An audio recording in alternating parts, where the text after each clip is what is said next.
There it is. First, that was President Trump saying Iranian leaders told him the U.S. would have to dig out its nuclear bomb materials because we're the ones who have the capability in China to do it. It's buried under rubble. And that was Israel's Netanyahu saying one way or another it will be taken out, indicating the military will have to go back in to do that, to get Iran's atom bomb materials. The president is heading to China this week for a summit. Let's welcome back to the show U.S. Army Special Forces veteran Jim Hanson. Jim, it's great to see you.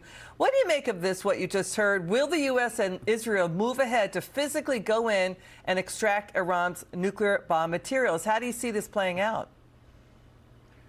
I think it's much more likely that they will force Iran to take a deal that allows us to go in and dig out the nuclear material, as opposed to running some sort of covert operation to go in and sneak it out, because it's too big an undertaking. You know, the Iranians probably aren't lying about this for once. They know it's buried. And so in this case, that's why the blockade and the rest of the things going on to pressure the regime into capitulating are so important. They need to give up on this and try to find some other place they can feel good about a deal, because they're not getting to keep their nukes. So what happens next? I mean, analysts have been saying that Iran is purposely delaying and stalling, betting on U.S. domestic pressure on President Trump to get him to back down, and delaying until the midterms. What do you think? What happens next? What do you see happening? Oh, 100%. They're doing what they always do. They're trying to run out the clock, and they're counting on the media and the left and the opposition to go ahead and pressure President Trump. I heard him say no. He's not going to be pressured. He's not going to be in a hurry. This is too important to let politics overcome what is an existential threat. So he's going to do what needs to be done. And I think the next thing that's going to be done is those negotiations are on life support. They flatlined. And the next thing that's going to happen is some very important things near and dear to the regime's heart are going to explode and turned into smoldering rubble. That's the next step. Got it. Listen to the Principal Deputy Press Secretary Anna Kelly at the White House. Watch this.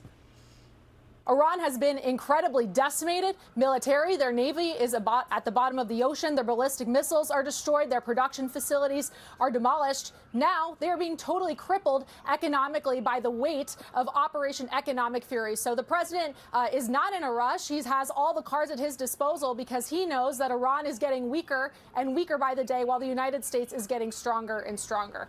Jim, talk timeline here. Is this going to happen in the next couple of weeks? The U.S. and Israel goes back in, boots on the ground, to take out the atom bomb material in Iran?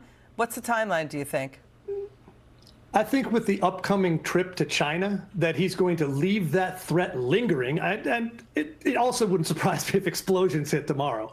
But he wants to go to China and see if he can talk Xi into going ahead and pressuring the regime into giving this up, using their economic power. And he's a deal maker. That's what he loves to do. It's, two big guys with the two superpowers, one less than the other, but let them help us make the straits open and the world a safer place. Thank you so much, Jim Hanson. Appreciate you and your service to our country. Good to see you again.